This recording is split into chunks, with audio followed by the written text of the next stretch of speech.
Hello friends dipmals चेनेलटुले आपनालोक सकलोके स्वागतम जनाइछु।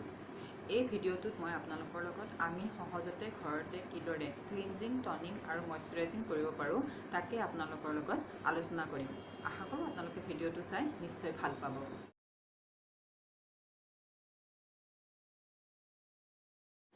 ক্লিনজিংৰ কাৰণে আমি এচামুচ বেসন অকনমান আমাৰ ৰেগুলাৰ ব্যৱহাৰ কৰা ফেস ওয়াশৰ কেইড্ৰপমান আৰু লগত কেইড্ৰপমান গোলাপ জল নহলে পানী মিহলি কৰি এইটো পেক বনাই লৈ আমি ক্লিনজাৰ হিচাপে ইয়াক ব্যৱহাৰ কৰিব পাৰো। এবাৰ ব্যৱহাৰ কৰি চাবচোন, ইয়াৰ পাৰ্থক্য আপুনি এদিনতে ধৰিব পাৰিব। আপোনাৰ মুখখন খুব উজ্জ্বল হোৱাৰ লগতে খুব মসৃণ আপুনি অনুভৱ কৰিব।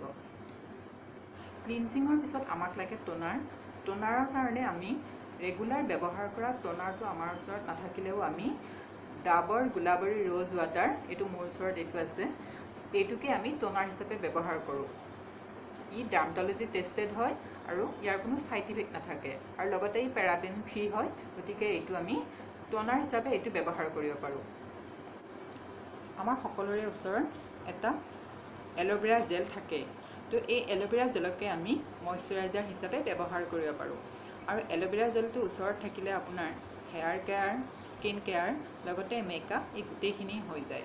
গতিকে আমাৰ সকলোৰে ওচৰত এটা এলোভেৰা জেল থকা খুবেই দৰকাৰী।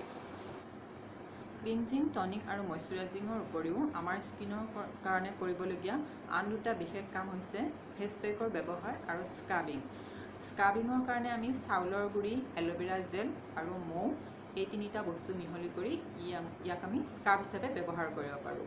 আৰু ফেস পেকৰ কাৰণে আমি বেসন, দৈ আৰু মৌ অকনমান মৌ লৈ আমি ইয়াক ফেস পেক হিচাপে ব্যৱহাৰ কৰিব পাৰোঁ। আশা কৰোঁ আপোনালোকে ভিডিওটো চাই নিশ্চয় ভাল পালে। যদি আপোনালোকে ভিডিওটো চাই ভাল পালে তেতিয়াহ'লে লাইক, কমেণ্ট আৰু সাবস্ক্ৰাইব কৰিবৰ কাৰণে নাপাহৰিব।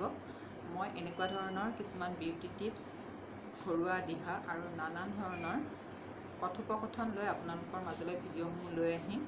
আশা কৰোঁ আপোনালোকে ভিডিঅ'বোৰ চাই নিশ্চয় ভাল পাব। ধন্যবাদ।